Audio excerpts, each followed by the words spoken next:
साहब की मसला आया सी ਤੁਹਾਨੂੰ और जख्म का ये कैमरे च दसो जरा कि की मसला आया सी जख्म से सख्त लगी गया ये ठीक हो गई किन्ने चेर दा जख्म सी ये 4-5 महीने 4-5 महीने दा जख्म ते पता नहीं सी भाई शुगर है ना कोई पता नहीं तो किन्ने क्या भाई शुगर चेक कराओ तो फिर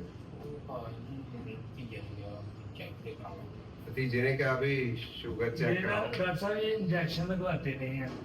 तो वो मेडिकल स्टोर गाँव में जैसे होता है तो उधर मैंने देखा कि 1-2 मंथ हो गया अभी तक जख्म नहीं आ रहा फिर मैंने कहा कि अपनी शुगर टेस्ट करवाएं शुगर टेस्ट करवाई तो 400 प्लस आई तो अभी आपके पास पहले चेकअप करवा के गया हूँ ना मैं 3 महीने का वो टेस्ट आपने रिकमेंड किया था तो उसके बाद वो 3 महीने में यही आ रहा है कि शुगर कंट्रोल ही नहीं हुई और शुगर भी बहुत ज्यादा आ रही है 3 महीने से ही शुगर ज्यादा आ रही है और जख्म 4-5 महीने से सही नहीं हो रहा तो खबरदार रहिए अगर आपका भी जख्म सही नहीं हो रहा वजन में कमी आ रही है प्यास ज्यादा लग रही है पेशाब ज्यादा आ रहा है तो अपनी शुगर जरूर चेक कर लीजिए ये एक आम अलामत है